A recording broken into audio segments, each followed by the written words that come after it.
মুজিব আমার চেতনা, মুজিব আমার বিশ্বাস। কে বলবে মুজিব নাই, মুজিব ছাড়া উপায় নাই। ইউনূস তুই তবা কর, শেখ হাসিনার পায়ে ধর। হ্যাঁ, এবার এরকম স্লোগানেতেই বাংলাদেশের রাজধানী ঢাকাতে বিপুল পরিমাণ নেতাকর্মী নিয়ে পুলিশের ব্যারিকেড ভেঙে দেখা গেল নিষিদ্ধ সংগঠন ছাত্রলীগের বিক্ষোভ মিছিল।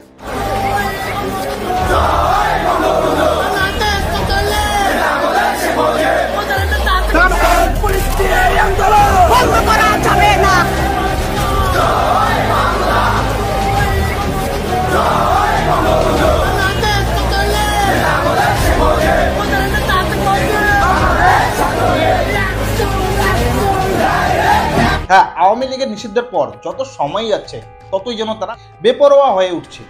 আর তাই তো ভয়কে জয় করেই বিপুল পরিমাণ নেতাকর্মী নিয়ে পুলিশের ব্যারিকেড ভেঙে আসল শক্তি দেখালো এই নিষিদ্ধ সংগঠন ছাত্রলীগ। আর সত্যি বলতে এই বিপুল পরিমাণ নেতাকর্মী দেখে পিছু হটতে বাধ্য হয় ইউনূস সরকারের নেতাকর্মীরা। মানে যত সময় চলে যাচ্ছে ততই যেন ছোট হয়ে আসছে এই ইউনূস সরকার এবং ইউনূস সরকারের সমন্বয়কদের নিয়ে। আর পতনটা মনে হয় শুধুমাত্র সময়ের অপেক্ষা। সত্তরে অস্বীকার করা এটা বেইমানি হবে। যার ঘর নাই এরা ঘর করে দিছে, কোন দিকে না দিছে। আমাদের কাছে আওয়ামী লীগ সরকারই ভালো ছিল। আমরা কাকে ভোট দেবো? আমরা কেউ ভোট দেবো না। আমার পেটে আমি নিজেই লাথি মারছি, আন্দোলন করে কি পাই দিলাম। এই হাসিনা সরকার থাকাতে ভালো হয়েছিল। সাধারণ জনগণ অনেক কষ্টে আছে। এই সরকার পরিবর্তন করে কোনো লাভ হয় নাই, লস হয়েছে। লাভ যারা আন্দোলন করছে তাদেরই লাভ হয়েছে আমার মতামতে। জয় বাংলার স্লোগানে বইরা যাইব এই দেশ।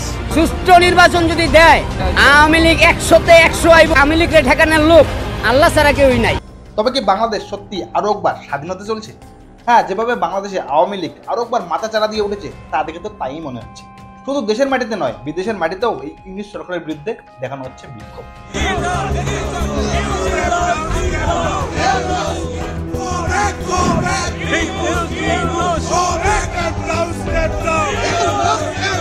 হ্যাঁ, তবে লাস্ট 8-9 মাস ধরে আমরা বাংলাদেশে যা দেখতে পেরেছি, যে স্বাধীনতার নাম করে সাধারণ মানুষের সঙ্গে স্ক্যাম করা হয়েছিল, সেটা সেখানকার মানুষ এখন হারে হারে টের পেয়ে গেছে।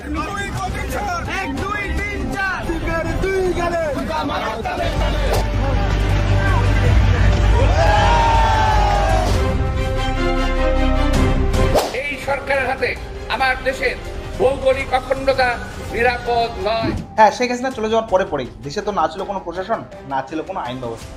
আর তাই সেখানকার তরুণ প্রজন্মরা পেয়ে গেছিল স্বাধীনতা। তারা নিজেরা নিজেকে ভেবে নিয়েছিল এক একটা করে সরকার।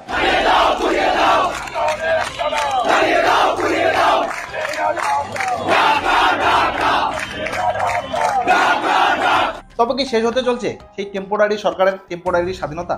সেখানকার মানুষরাই কি বলছে চলুন সেটা একবার দেখে নিন। আমরা যে বলি যে সৈরাচার খেটাইছি এখন আমাদের পায়ে আমরাই লাথি মারছি। আসলে সৈরাচারই ভালো ছিল না। আমরা আওয়ামী লীগের নিষিদ্ধ চাই না। আমার কাছে শেখ হাসিনা সরকারই ভালো ছিল। হ্যাঁ, এসে দেশে নির্বাচন করুক। দেশের প্রধানমন্ত্রী এভাবে পলাই গেল, এটা তো খুব একটা দুঃখজনক না? কঠিন উচিত। এই সরকার থাকতে মনে করেন যে 1500 টাকা 2000 টাকা মতো কাম করছে, ইস্কা চালায় আওয়ামী লীগ সরকার থাকতে। সত্যি বলতে কখনো কখনো এই বাংলাদেশের মানুষদের প্রতি দয়া হয়, মায়া হয় যে একটা দেশের মানুষ কতটা অশিক্ষিত হতে পারে। মানে জাস্ট কয়েক মাস আগেই যে সরকারকে তারা স্বৈরাচার বলে দেশ থেকে তাড়িয়ে দিয়েছিল, এখন তারাই বলছে যে সেই সরকারের নাকি তাদের ভগবান ছিল। মানে যে গাছকে তারা কেটে ফেলেছিল, এখন দেখা যায় সেই গাছের পাতায় নাকি ওই বাংলাদেশের মানুষের পেট খারাপের ওষুধ ছিল। মানে বাংলাদেশের কারেন্ট সিচুয়েশন দেখে তো এটাই মনে হয় যে বাংলাদেশ মনে হয় আরো একবার স্বাধীন হতে চলছে। মানে বুঝুন ঠেলা, একটা দেশ নাকি 3-3 বার স্বাধীন হয়, তাও আবার 1 বছরের মধ্যে 2 বার। মানে সত্যি বলতে মূর্খামির একটা লেভেল থাকে, একটা সীমা থাকে, কিন্তু বাংলাদেশিদের ক্ষেত্রে কোনো সীমা নেই, কোনো লেভেল নেই। এরা হচ্ছে অসীম ধরনের মূর্খ। সত্যি বলতে এরা হচ্ছে অসীম মূর্খ।